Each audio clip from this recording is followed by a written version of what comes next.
તો ગુવામાં દીપડાના વાયરલ વિડીયોની હકીકત સામે આવી છે। વન વિભાગની તપાસમાં દીપડો નહીં બિલાડીનું હોવાનું સ્પષ્ટ થયું છે। ગુવામાં દીપડાના વાયરલ વિડીયોની હકીકત સામે આવી। વન વિભાગની તપાસમાં દીપડો નહીં બિલાડી હોવાનું સ્પષ્ટ થયું છે। ગ્રીન સિટી સોસાયટીમાં ટીમે સ્થળ તપાસ કરી છે। ગાડી નીચે દેખાયેલ પગલાં બિલાડીના હોવાનું બહાર આવ્યું। અન્ય વાહન નીચેથી પણ બિલાડી જ નીકળી। દીપડાની અફવા ખોટી હોવાનું વન વિભાગનું નિવેદન। અફવાઓ ન ફેલાવવા વન વિભાગની અપીલ। તો વન્ય પ્રાણી દેખાય તો તરત જ જાણ કરવાની સૂચના અપાઈ। તો માહિતી માટે 7600009845 પર સંપર્ક કરવા અપીલ।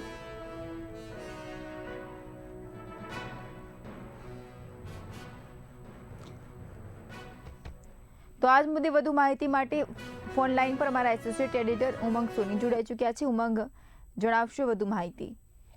સોની, તમને જણાવી દઉં કે અમદાવાદના જે છેવાડાના વિસ્તાર છે, જે ગુમા કહેવાય, સિલચ કહેવાય, બોપલ કહેવાય, ચાંદખેડામાં દીપડો દેખાયો હતો 2 દિવસથી।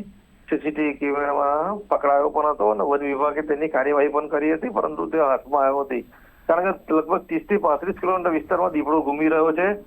ગઈકાલે એટલે આજે વહેલી સવારે એક સીસીટીવી વાયરલ થયા હતા। તેમાં એક ગાડી નીચેથી દીપડાનું બચ્ચું નીકળ્યું હોય। કૂતરા બહુ ભસતા હતા, જેના કારણે ગાડીની લાલ ગાડી છે તે નીચેથી દીપડાનું બચ્ચું નીકળ્યું હોય એવા વિડીયો વાયરલ થયા હતા, જેના કારણે વન વિભાગ સચેત થઈ ગયું હતું। પરંતુ સામાન્ય માની કરતા વન વિભાગ પાસે માહિતી વધુ હોય કે આ ખરેખર જે બચ્ચું છે એ કોનું છે, તે હવે બિલાડી બચ્ચું સાબિત થયું છે, જેના કારણે સ્થાનિકના રહીશોએ, ખાસ કરીને જે ગુમા વિસ્તારના રહીશોએ હાશકારો લીધો છે અને વન વિભાગે એક હેલ્પલાઇન નંબર જાહેર કર્યો છે।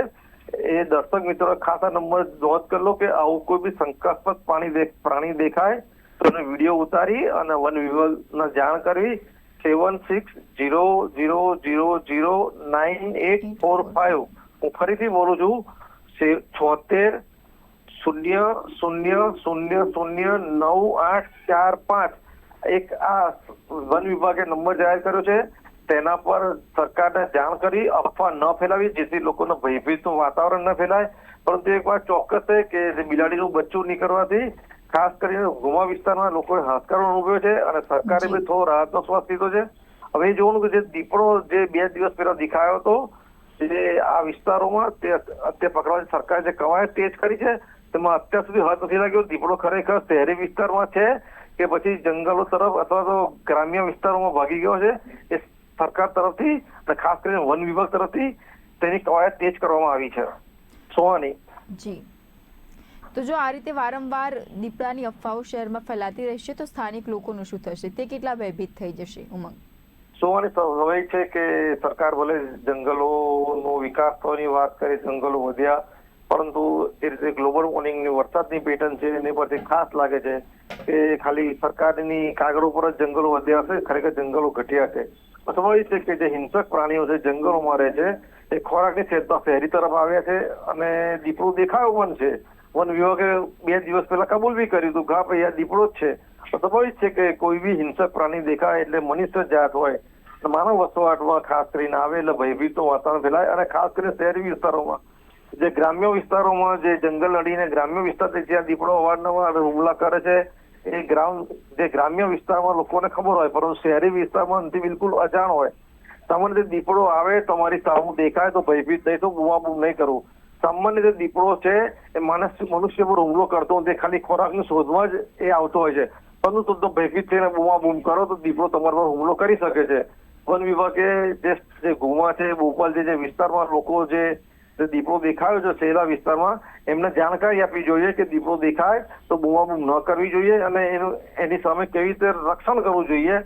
સામાન્ય રીતે દીપડો મનુષ્ય પર હુમલો કરતો નથી, પરંતુ આટલા મોટા વિસ્તારની અંદર લાખોની મેદનીમાં સંખ્યા રહેતી હોય, જનસંખ્યા રહેતી હોય, તેમાં આ બધું પ્રશિક્ષણ આપવું એ થોડું અઘરું પડે છે। પરંતુ સોશિયલ મીડિયા મારફતે સરકારે લોકોને, પ્રજાને સચેત કરવા જોઈએ કે દીપડો દેખાય તો બૂમાબૂમ ન કરવી જોઈએ, તેને ઉશ્કેરાટ ન કરવો જોઈએ, શાંતિથી ત્યાં પસાર થઈ જતો હોય છે। હવે આ જે આખી ઘટના બની છે એ 2 દિવસ પહેલાની છે અને આજની જે ઘટના બની છે બિલાડીનું બચ્ચું હોવાનું બહાર આવ્યું છે આમ પ્રજાએ થોડો હાશકારો અનુભવે છે, પરંતુ 2 દિવસ પહેલા દીપડો એ શહેરી વિસ્તારમાં ઘૂમે છે કે જે જતો રહ્યો છે જંગલ વિસ્તારમાં, એ વન વિભાગે કવાયત તેજ કરી હોય તેવા અનુમાન દેખાઈ રહ્યા છે. જી સોની, માહિતી સાથે જોડાવા બદલ આપનો આભાર.